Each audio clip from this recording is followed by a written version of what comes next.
Okay, are there any British people that can confirm this for me? Because I've been here for like 11 years. Has it ever? I'm recording this. What is it? What is the day? What is the life? I don't know. I'm happy for showers. I'm happy for showers. That's the stage of quarantine I'm at. 8th of February. Like, there's a proper like layer of snow. I have not witnessed this for at least 8, 9 years. Like ever since I was 16, 17, like when I first came to the UK, when I was in Oxford doing like baccalaureate, I swear I have not witnessed like a layer of snow actually, catch on and like stay on the ground. It's fucking bitching cold and it's February. Like the spring and sunshine is the only thing I'm looking forward to in life.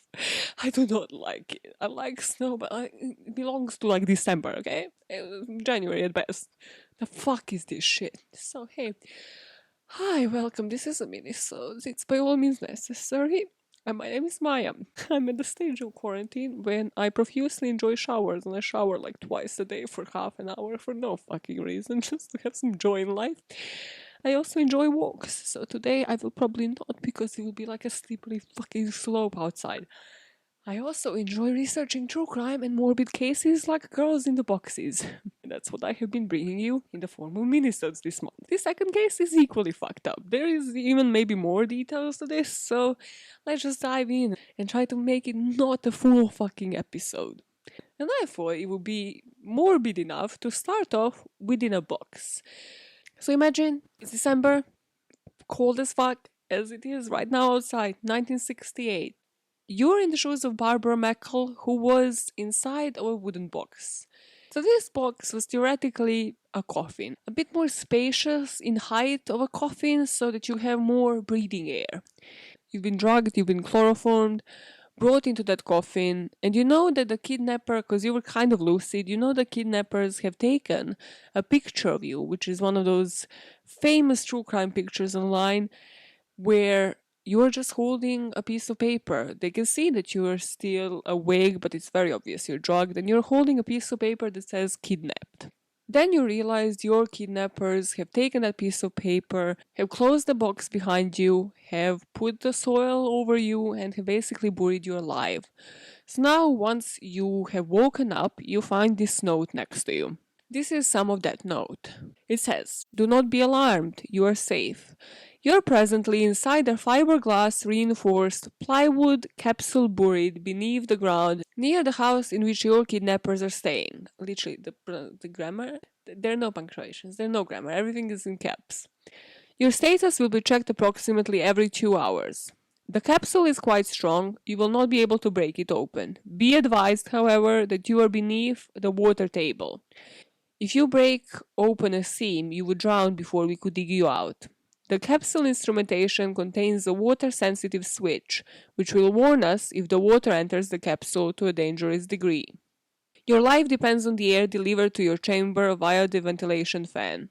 This fan is powered by a lead-acid storage battery capable of supplying the fan motor with power for 270 hours. A muffler has been placed in the air passage to prevent any noise you make from reaching the surface. If we detect any commotion which we feel is dangerous, we will introduce ether to the air intake and put you to sleep. The fan operates on 6 volts. It has a switch with 2 positions to switch between the 2 available circuits. Should one circuit fail, turn to the other. Then it proceeds to describe the same, like voltage situation, energy situation with the pump and the light. And it says if you use the light continuously, your life expectancy will be cut to 1/3 of the week we have allotted you before you're released. Your capsule contains a water jug with 3 gallons of water and a tube from which to drink it. Be careful to blow the water from the tube when you are finished drinking to avoid siphoning the water onto the floor when the tube end drops below the water level. Your capsule contains a bucket for refuse and the products of your bowel movements. The bucket has an antibacterial solution in it. Don't tip it over. The lid seals tightly to prevent the escape of odors. A roll of wax paper is provided. Use it to prevent solid waste from contaminating your bed. Blankets and a mat are provided. Your warmth depends on body heat, so regulate the air to prevent loss of heat from the capsule. A case of candy is provided to furnish energy to your body. Tranquilizers are provided to aid you in sleeping, the best way you have to pass the time. Okay, this is when I was like, okay, I have to insert something, you dickheads. You're making this sound like it's a fucking hotel experience. It's like, we have provided you with blankets and mattress. And the best way to pass the time is to go for an adventure ride at an amusement park. The best way to pass the ride is fucking sleep in this box. Shut the fuck up. Don't tell me what to do. Like, everything is limited here anyways. What else am I gonna do? Like, fucking freak myself out and shit for fun. Okay. Now they go to describe the ventilation system and how these protection screens are protecting her by being eaten by ants, which is so detailed and graphic. Honestly, I cannot lie to you and say that if I was not the person reading this, I would not appreciate it to a certain degree if I was kidnapped, but would also be so overwhelmed, find it so technical, and be like, just don't touch anything. Like, what do I do? Like, there's so many instructions here, and like everything. If I fuck up one thing, I'm like reducing the time that I can be here alive. Then they describe the electrical components behind the screens that are delicate and they shouldn't be touched because it's electrical circuits. We assure your father will pay the ransom we had asked in less than 1 week. When your father pays the ransom, we will tell him where you are and he'll come for you. Should he fail to pay, we will release you, so be calm and rest. You'll be home for Christmas one way or the other. A few more things when it comes to the ransom note. When I first read this, I thought, okay, this guy definitely knows his wood and what he can do with it. That sounded wrong. I'll take that back. He might have had like a job, as an electrician, plumber, maybe, yes, woodworker as well, like something to do with installations of things. Something to do with installations, something to do with maybe providing ventilation system, maybe to do with electricity, maybe to do with plumbing. And he wants her alive. He actually wants her to survive one way or the other. So how did we get here? So what Barbara has read on her note was correct. The ransom has been set, and her kidnapper demanded $500,000 in ransom, which would be about like 3.5 million today. The first attempt at the ransom drop was disrupted because the two policemen drove by the place. However, this spooked him and he fled on foot. So with a bit of digging of the location, the FBI found the car that he was using. There wasn't actually one kidnapper but two. There were like a couple.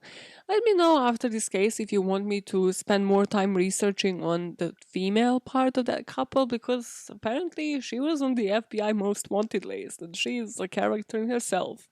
Inside this car, this guy left a car registration in the name of George Deacon. And while they're looking into the George Deacon situation and who that guy was, 2 days later, Barbara's father receives another call telling him, okay, let's do this all over again. We were spooked the last time. And they said this time what you do is, you do the contact-free delivery, right? So you leave you leave the whole bag of money and you drive off. And the dad is like, fuck me, like, I need my daughter back. So he does that. But this didn't go as planned either, because a neighbor who was hearing noises, this is like the Balkans CCTV by neighbors, they're looking, they're like, what is this? It is the noise we have not heard before. It is the noise of a money drop. So they called the police. And the police comes to the place, and it's like in some fucking movie. They see two people like slowly moving through the woods, like cartoon fucking characters, approaching the drop-off. So obviously these police officers are like, okay, great. They approach and they try to leg it and hunt them down. But these two fuckers were too fast. They just fuck off. They're like, better save ourselves. By that point, the FBI knew who they were looking for. So they traced the George Deacon to the University of Miami. And this is where they realized this guy built ventilated boxes for a living. Explain to me what a ventilated box is. Like, is that the prior version? Is that how they called air cons? Because a ventilated box, what other things do you use ventilated boxes for? If it's not literally for every single kidnapped girl in a box situation, or truly it is aircon. It's one or the other. What other things do you need to have ventilated boxes for? So Deacon's boss is like, yeah, you know how he builds these fucking boxes for kidnapped people? Yeah, and that's our business and that's legitimate. Yeah, he was also kind of seeing this woman that's called Ruth Eisenman Shear. And she also worked at the university. At the same time, they get a call from another nosy neighbor that is like, hey, yeah, I find this like trailer here and it's kind of abandoned and, we want to come check it out. And well, why the FBI was alerted? Because the police found documents for George Deacon inside that trailer as well. And this is where they found the letters addressed to both George Deacon and Gary Christ. And this Gary Chris guy was the escapee from a prison since 1966 at the time. And the FBI like compares the prints and they're like, oh, this is the same guy. He's using a fake name because he escaped the prison, so he can't use the full name. You know how they used to scam us? They just change the name on top of their head. They don't even have to have IDs, and people just believe them. Yeah, that part. So now we have FBI on the right trail, the police officers chasing with these people in the forest and probably trying to track them down. And just the sheer panic that I am getting just by thinking of Barbara in that box, knowing that they're checking up on her probably every 2 hours and then suddenly feeling complete silence. She's just there completely alone by herself, just trying to rely on the kidnappers' promise that she is going to be back home by Christmas.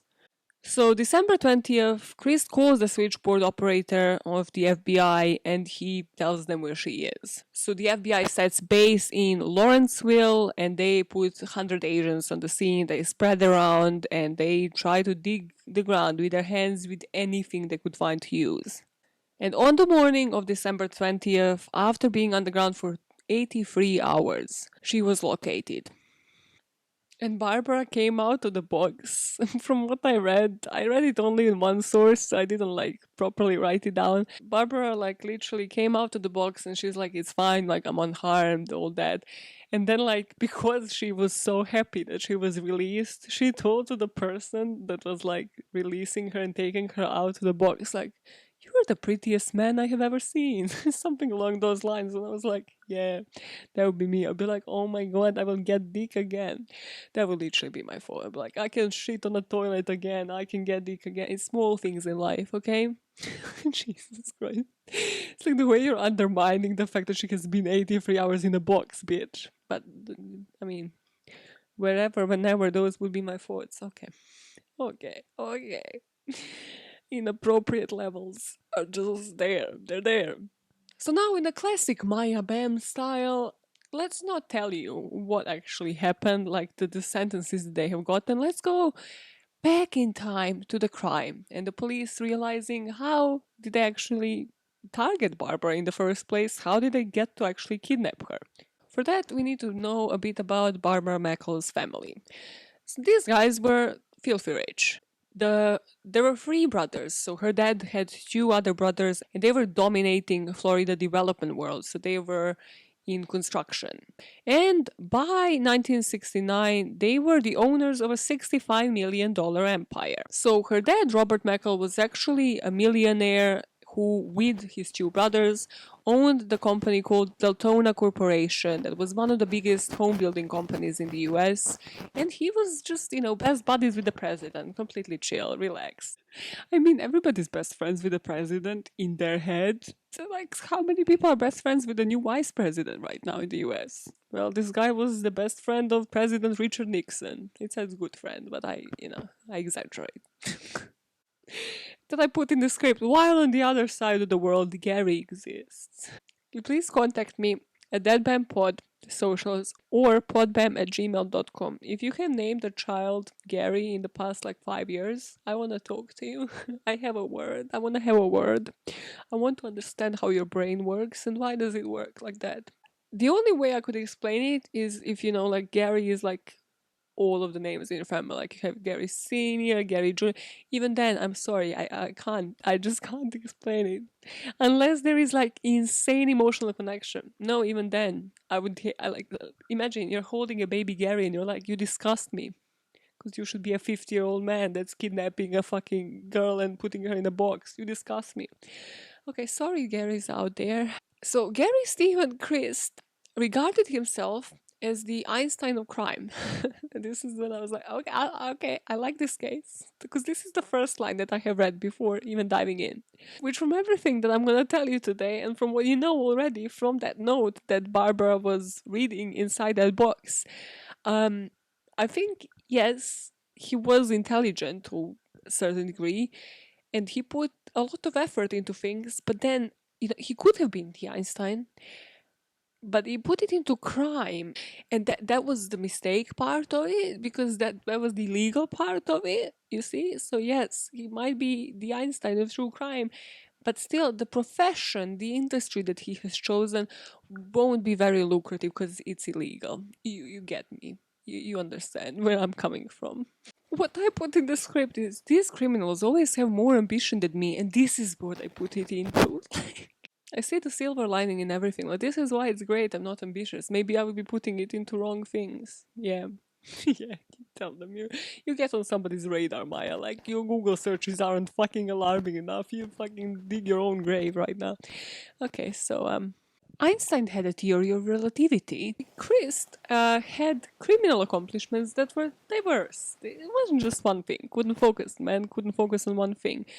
So it was a vast array of offenses: stealing cars, kidnapping, fraud, and by the end of this story, he would have smuggled cocaine illegally.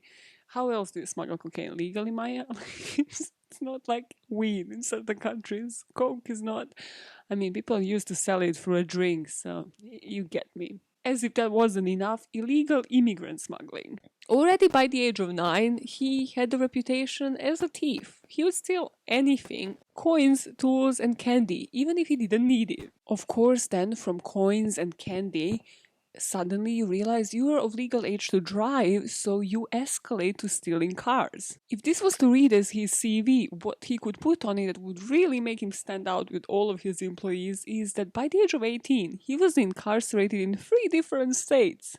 Criminals from the UK are really jealous at these accomplishments. So we know he was imprisoned multiple times, and he managed to escape from this prison and then lived under a different name while working at 2 different unis. You truly could be whoever you want to be in the old days. Like, you don't even have to legally change your name or nothing. You can just invent the coolest name. Or usually in these cases, every single time they would go for something super dumb. And you still manage to get a job at, like, governmental organizations that should be checking your ID and criminal records. In his memoir named Life, worst name for autobiography, just like, how do you stand out? Listen, they didn't know in like the 60s and 70s, but they should have known. If you name a fucking memoir Life, like, who are you? Like, even fucking Obamas didn't name their memoirs Life, because that's not what stands out. That's not. Also, it kind of sounds like it's gonna be bland, because if it's just Life, if you're not giving any message in that fucking title, it doesn't sound like you have much to say. He spoke about this period and said he spent weeks in Miami Public Library checking different social registers and newspaper clippings to find a new target. He went proper stalking mode. He wanted to commit perfect crime, perfect kidnapping. So he narrowed it down to 100 possible victims and then narrowed it further to 10. Then somehow managed to eliminate everybody else until one name was left on that list. What this reminded me of, has anybody else binged and obsessed with Criminal Minds? He's doing like the reverse thing. You know how they profile criminals? He's profiling victims. He's doing like reverse victimology with Barbara. And also, how much content, like, why did nobody realize all the way up until like internet was born, how much content of people was just left in like libraries, in public pages, yellow pages literally give you like phone numbers of anybody in the universe. Like, what the fuck, why? Yellow pages were stalker one-on-one, but this was so unnecessary. Around this time, he met Ruth, his partner, the FBI most wanted, that bitch, yeah. And they would build this underground capsule under this trailer that they had at the University of Miami. And this is where they would get rid of like their IDs and possessions. So once they have done that, they take this trailer, leave like all of these possessions behind, because they have planned a perfect crime in their head, and they go in the middle of this forest where later Barbara will be found, and they start digging. In comparison, it seems like it was easier for him to track Barbara Mackle from these like yellow pages and shit. than anything else. Everything else seemed to have like some planning and some work put into it. So Barbara, then 20 years of age, was studying at the Emory University. She was sick with the Hong Kong flu, and her mother had driven to take care of her. So Barbara and her mom go to isolate in this hotel. I mean, we are very familiar with this state of like isolation, and UK currently is going mad when it comes to like people coming in and then having to isolate in hotel if they're coming from like South Africa or like a red list of countries. I never thought something called a red list would be anything. I don't know. For me, it sounds like it should be something sexual, okay, and not like a list of banned countries that you shouldn't go to during coronavirus. Back to the story. Chris got this address because he posed as the scholarship investigator at her union. So he went like inquired about Barbara. He was like, listen, like I mean, we are thinking of offering her like a scholarship. Fuck me if I know. He goes to the admissions office and he's like, okay, so which dormitory is she staying at? And I don't know, he didn't seem like a creep, so they just gave him the dormitory. So he goes to the dormitory, and this doormate, again, no red flags, sees no red flags whatsoever, and just tells Chris that, hey, yeah, she's actually staying, isolating at this motel with her mom, go check it out. So he does. So, of course, when you give stalkers some information, they turn into that guy from You and Gossip Girl, and they go into full-on stalking mode. So he staked out the hotel, staked out this motel, until he figured out from like the windows and like where they're going once they walk in. So fucking creepy. Which room she's staying in, and he realized she's staying in the room 137. So these two fuckers decide to pose as police officers and just knock on the door.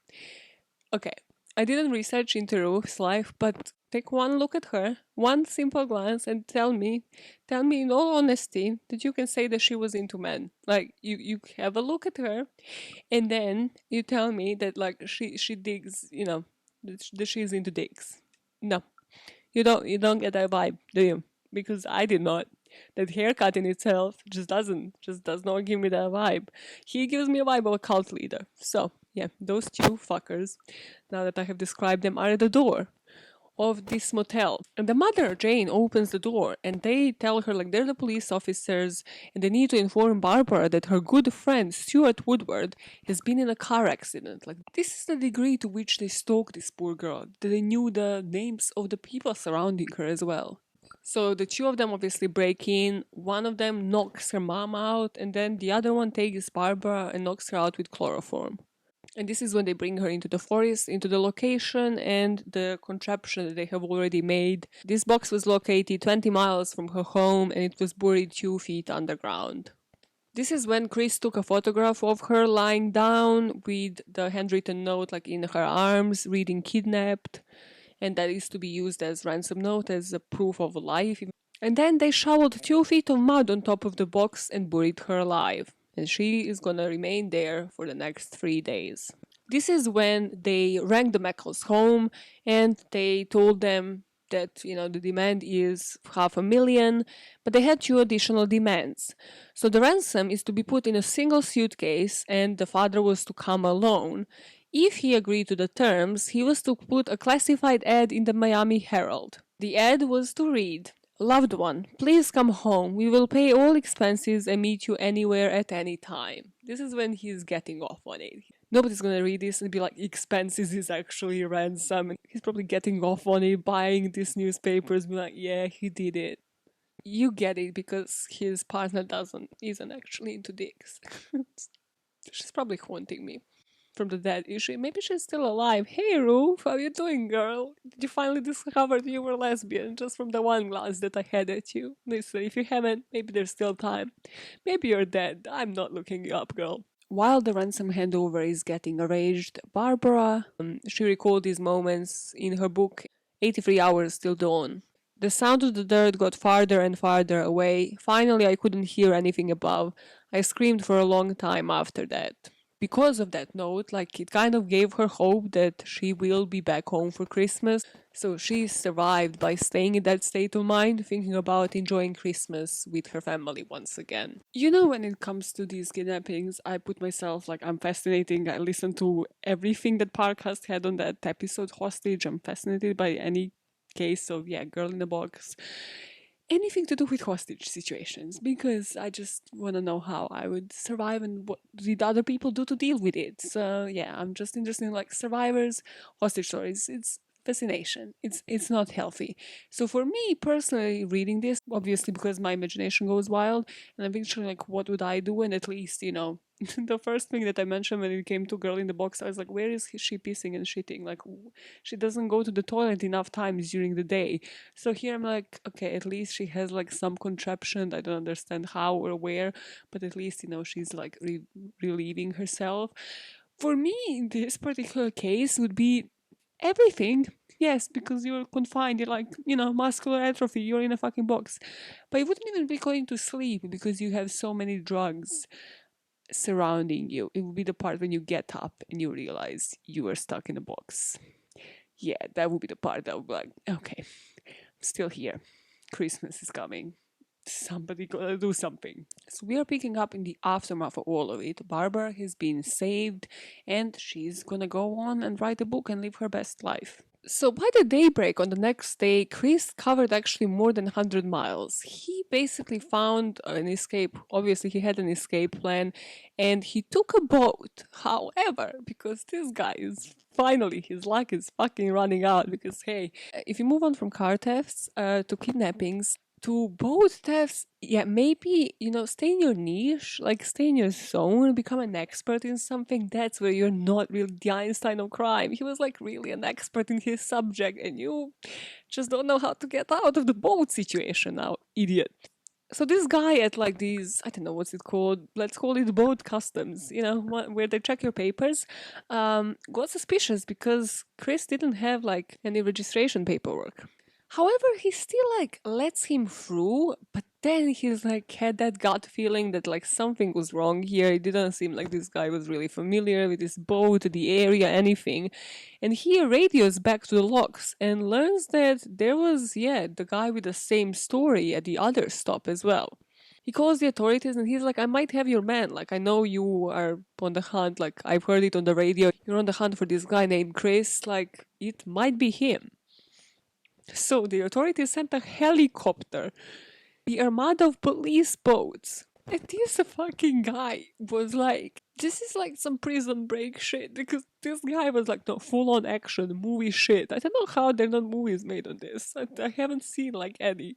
So the police is honing in on him, the helicopter is above, they know where he is. He's on this hog island, and he finds the ground, and then they surround the ground, and he spent 12 hours just running through this jungle trying to find like another escape route. And apparently, because he's probably delusional and like dehydrated and tired as shit and sleep deprived at this point, when the police officers got him and finally arrested him, the first words he said were, I have rights. This is when, as a police officer, I would totally be a smartass. I'd be like, yeah, you have the right to remain silent. Boom. Dumbest fucking comeback, worth it. It's your fault. You got yourself here. This is how we are here. This is why we reached this comeback, because you got yourself into this problem. You caused it by what you just said.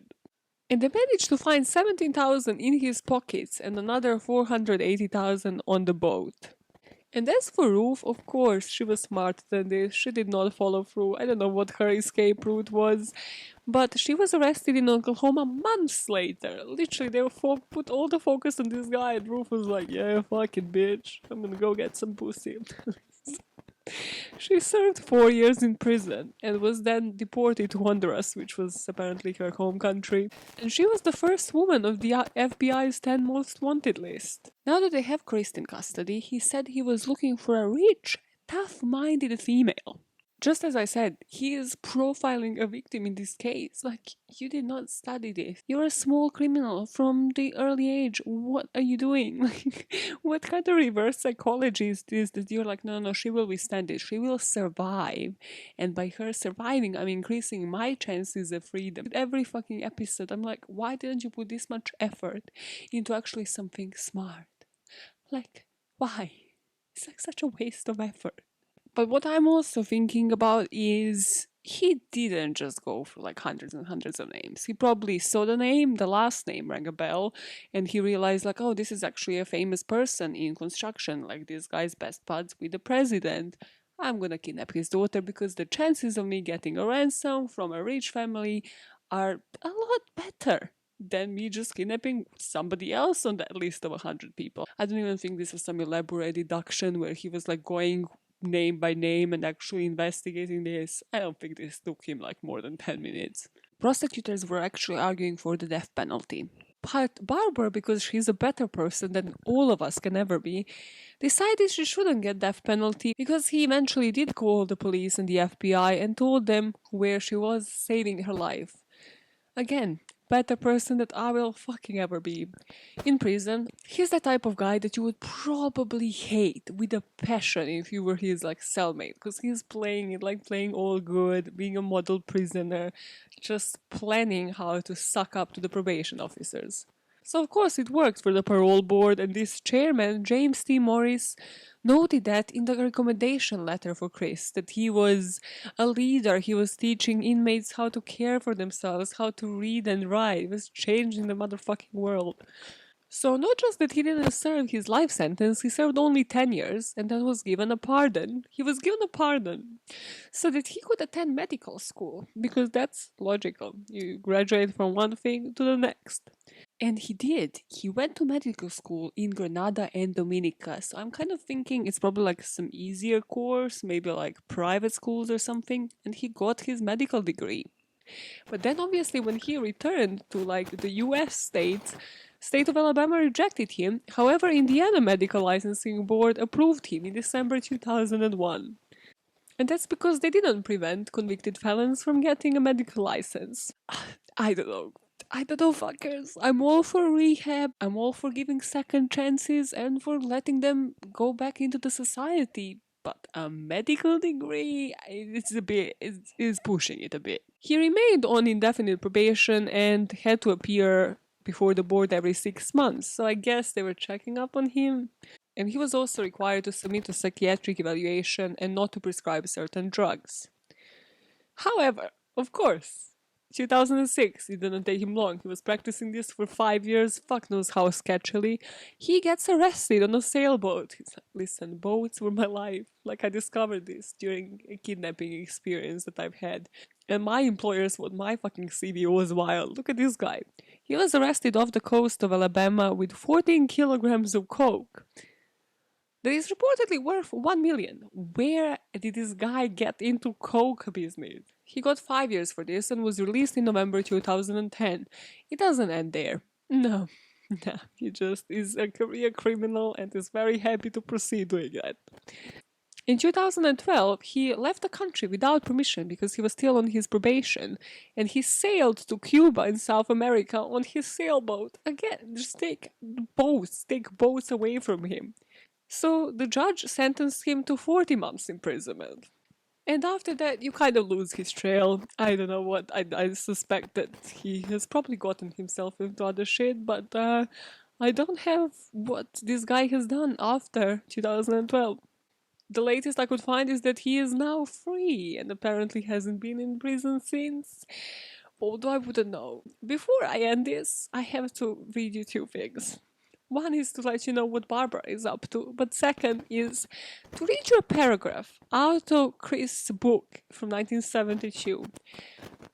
I might lose you here. I'm not going to lie to you. This to me sounded like somebody was in the library checking a dictionary because it's 1972 and he couldn't do the Google dictionary thing, and was just finding synonyms for words and then putting them all in one sentence and making it not make sense because I have no idea what this paragraph is saying.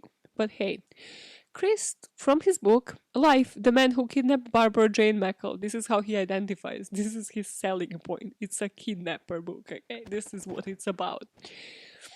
Quote, I am reconciled to pay my social bill. Okay, you sort of get it so far. And then maybe I can go out and live, if not in perfect amity, then perhaps within a square shooting truce that will lead to my repudiation of the hostile spirit down to its last vestige. And quote, what the fuck is he saying? It's like, I started to get, and then you lost me with the amity, repudiation, hostile spirit down to its last vestige. Somebody hit me up on the socials, that BAMPod or podbam@gmail.com. Is this like how people commonly communicate? And it's just me not understanding English language, because I don't think it is. I think it was in the library, just looking up words and like synonyms. That's a dictionary. You help me out, Oxford Dictionary. You know how you have special skills on your CV? You can put shit like waited for the legal age to learn how to steal cars, kidnapped a person, savvy at stealing boats, had a medical license once. What a pointless life. What a sad little life, Jane. Truly, if there was ever the more appropriate time to use that, if there was ever more appropriate time to use the reference from Come Dine With Me, that is such a mood. Anytime I need a laugh, I play that. What a sad little life, Jane. Oh my god. Enjoy the money. I hope it makes you very happy. Dear Lord, what a sad little life, Jane. You ruined my night completely so you could have the money, but I hope now you spend it on getting some lessons in grace and decorum, because you have all the grace of a reversing dump truck without any tyres on. Well, you wouldn't, let's be honest, there's nobody in there, love. On the other hand, Barbara didn't have any long-term negative effects from the event, and she was still described as peaceful, kind woman. She actually went ahead and married that best friend guy at the time, whose name was Stuart Woodward, in 1971. And then they were married for 46 years until her death. I'm sorry, I'm not crying because of this. I'm crying because of sad little life, Jane. It always gets me because I'm like 5 years old in my head. So that was that for the case of Barbara Mackle. She won. He lost. What a pointless life. What a pointless life he has lived. And what a hero she is. Like, to just keep something in her head, constantly keep herself reminding, like, she will get out of there and she will go to spend Christmas again with her family. Some people just have coping mechanisms without even having the knowledge in true crime, and that is what truly fascinates me. Yeah. Like, how are you normal and then, you're also normal in dangerous real life situations? Yeah, because they were normal in the first place, Maya. They're not like you that will go fucking complete psycho and probably ruin, like, your source of air in a box. Let's just get this out of your head. You have got it out of your system now. You covered girl in a box at the beginning of the podcast, and now you covered 2 other cases of girls in the boxes. Now never again. Listen to me, bitch. If you see an article, I'm sorry, I'm having a talk with myself. If you if you find an article in a newsletter that says girls in the boxes, don't read it. Don't open it. Stop doing it to yourself. Yeah, next month's minisodes are going to be light. They're going to be chill. Don't worry about it. Don't worry. I had to get it out of my system. So I hope you enjoyed that. And I hope you enjoyed this Friday. And I'll see you. I'll see you for the regs. I'll see you for the regs. For the regular episodes on Monday. Lead a better life. Not for your CV. No, I would never say lead a better life just purely to put it on your CV. No, it's more so you can like live with yourself better and sleep at night. Yeah. That part. And by doing that, you make the world a better place, one motive at a time. Bye, fuckers.